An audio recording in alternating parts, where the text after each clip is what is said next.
Қайырлы күн баршаңызға. Бүгін сіздермен сосиска в тестенің рецептімен бөлісетін боламын. Өте жұмсақ, керемет болып шығады. Үйде жасап көріңіздер. Әсіресе балалардың сүйіп жейтін асы. Ал енді сосиска в тестенің тестасын дайындаймыз. Ол үшін бізге 300 мг жылы сүт, 1 ас қасық дрожж бен жарты шай қасық тұз саламыз.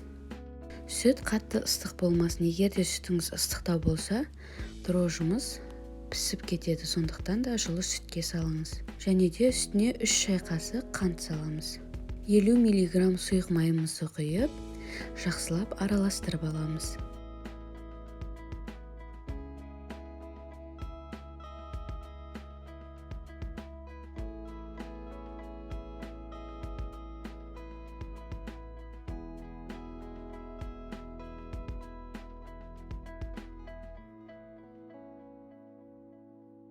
Төрт жүз 450 грамм ұн кетеді.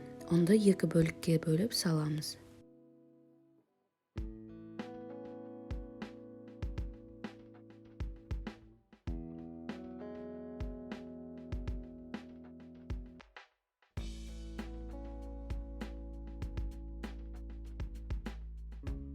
Басында 400 грамм ұн қолдандым.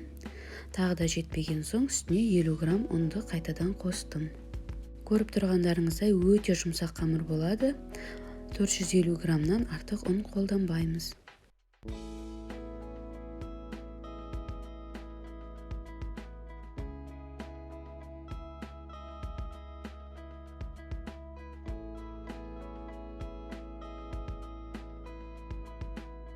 Иленген қамырымыздың бетін жауып, жылы жерге жарты сағатқа орап қоямыз.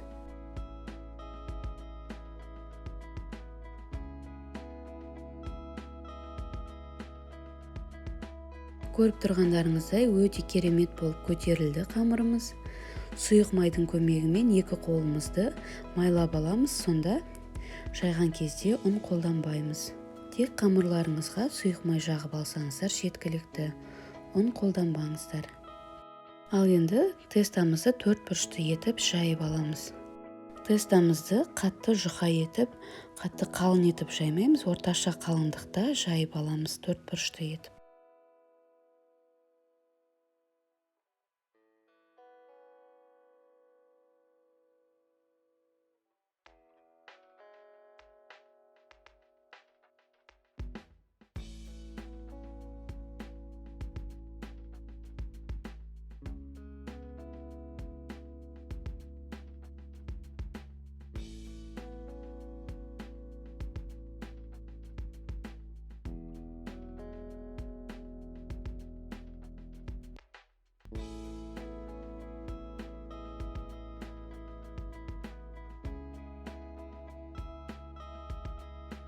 Осылай ұзыншалап жолақтармен кесіп шығамыз.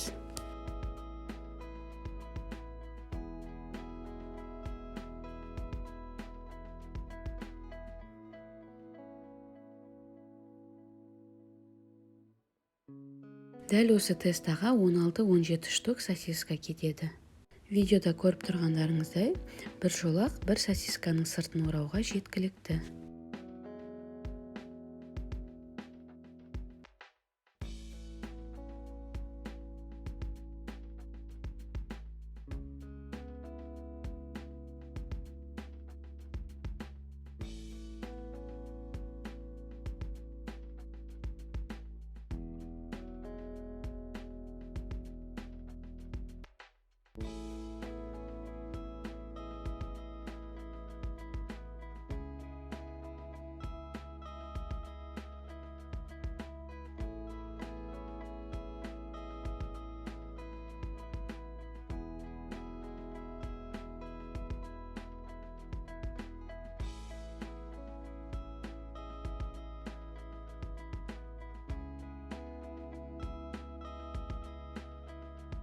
Дайын болған сосискаларымызды пергаментке орналастырып, үстіне 1 жұмыртқаның сарысына 2 ас қасық сүт құйып, осылай бетіне бір тегіс етіп жағып шығамыз.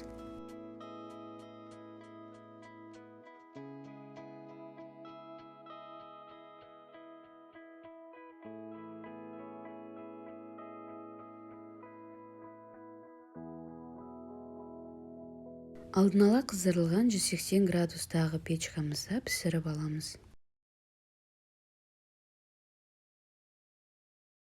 Менің видео рецепттерім сіздерге ұнаса, лайк басып, комментарий қалдыруды ұмытпаймыз. Сіздермен бірге Тоғжанның асханасы ас болсын.